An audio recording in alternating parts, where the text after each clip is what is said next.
De uma coisa eu tenho certeza, apenas a informação vai ser capaz de salvar esse país agora em 2022. Da mesma forma, apenas a desinformação conseguirá destruir a nossa democracia, ou o resquício de democracia e poucas liberdades que ainda nos restam. E eu acho que eu faço até uma meia-culpa aqui. Uma das nossas fraquezas é a nossa ingenuidade. O pessoal de direita, os conservadores, nós somos incapazes de conceber, de nos preparar para as estratégias da esquerda, porque nós temos até mesmo a incapacidade de pensar coisas tão nefastas, tão podres, quanto eles conseguem. E aí eles nos pegam de surpresa. Ontem eu vi um trecho de uma reportagem na televisão, que está viralizando nas redes sociais, que eu falo para você que nem nas minhas piores especulações futurísticas eu iria imaginar que a imprensa, que a esquerda, que o sistema ia ser capaz de fazer o que eles estão fazendo agora. Mas antes de explicar sobre esse assunto, eu tenho que te falar que isso não é a primeira vez que acontece. É por isso que é muita ingenuidade da nossa parte. Você sabe quem é essa pessoa? O nome desse cidadão aqui é Joseph Goebbels. Joseph Goebbels foi basicamente o homem da propaganda durante a Alemanha nazista. Ele era o braço direito de Hitler.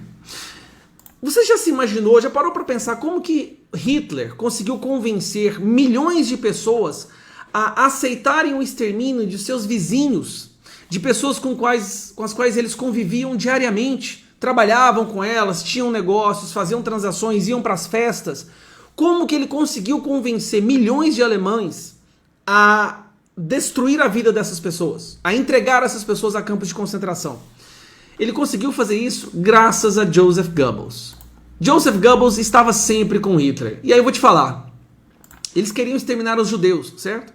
Então primeiro você tinha que colocar no ideário coletivo de que a existência dos judeus dentro da Alemanha era perigosa para a vida dos alemães.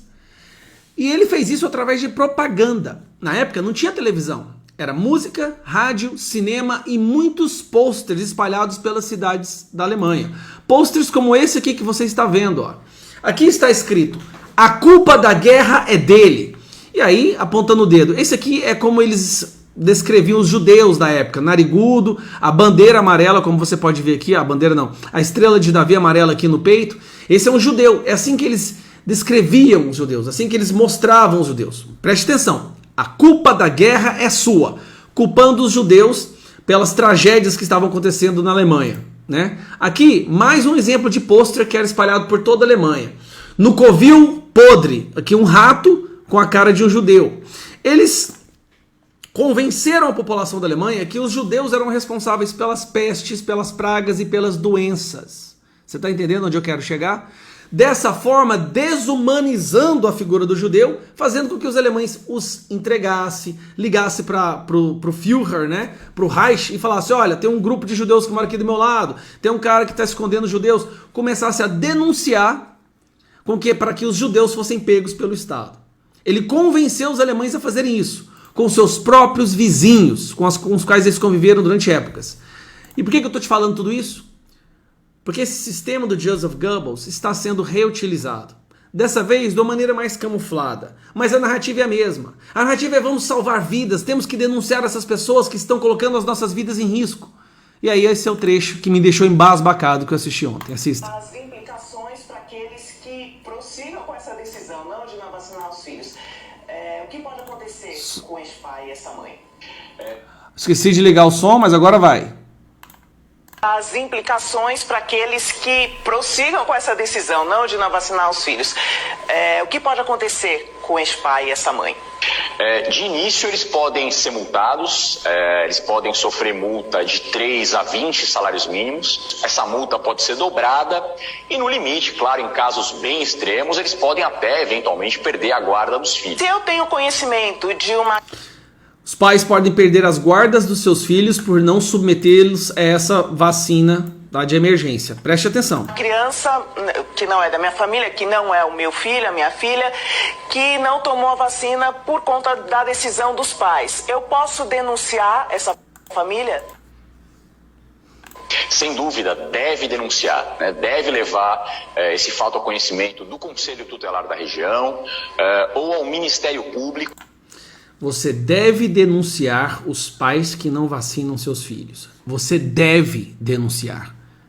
Será que esse cara faz noção?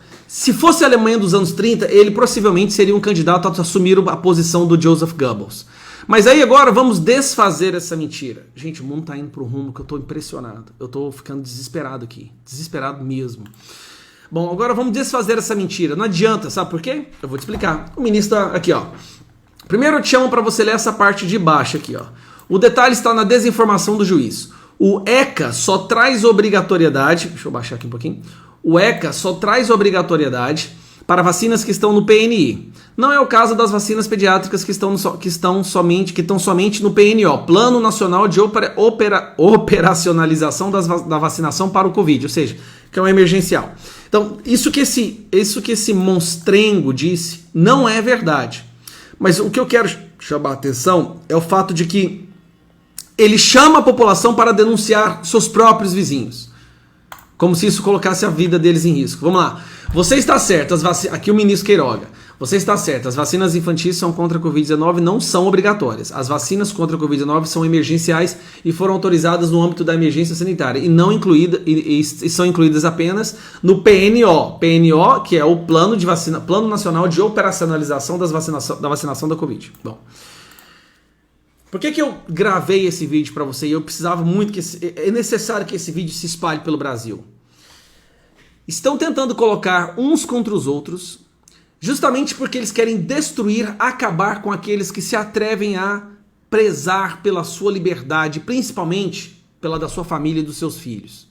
E aí querem que a população brasileira comece a denunciar uns aos outros. Eu digo de novo, hoje nós saberemos exatamente quais de nossos amigos, familiares e vizinhos usariam uma suástica orgulhosamente no ombro se nós vivêssemos nos anos 30. E eu acredito que só não foi destruído por completo a nossa democracia, porque hoje nós temos uma forma de pessoas comuns, os famosos invisíveis ainda, de se comunicar, que é através da internet. O único motivo de nós não termos sido completamente destruídos por esse sistema que está se aproveitando, instrumentalizando essa tragédia mundial, é porque nós temos ainda a internet.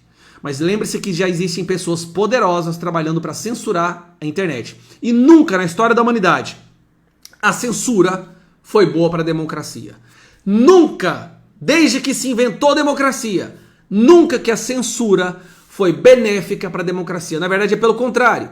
Quanto mais enfraquecida e mais atacada for a liberdade de expressão, maior a probabilidade de um sistema totalitário ser implementado naquela nação. E sempre foi assim, está sendo assim agora. O problema é que graças à propaganda de Joseph Goebbels, que acontece em programas de televisão, no cinema, na rádio, no Projaquistão, na rede Goebbels de televisão, muitas pessoas estão tão emburrecidas que elas acreditam que colocar censura protegerá a democracia. Esse é o nível de imbecilização que uma parte do povo do nosso país está hoje. E é a nossa missão resgatá-los. Eles são vítimas de um sistema de doutrinação. A gente se vê no próximo vídeo, enquanto a gente puder.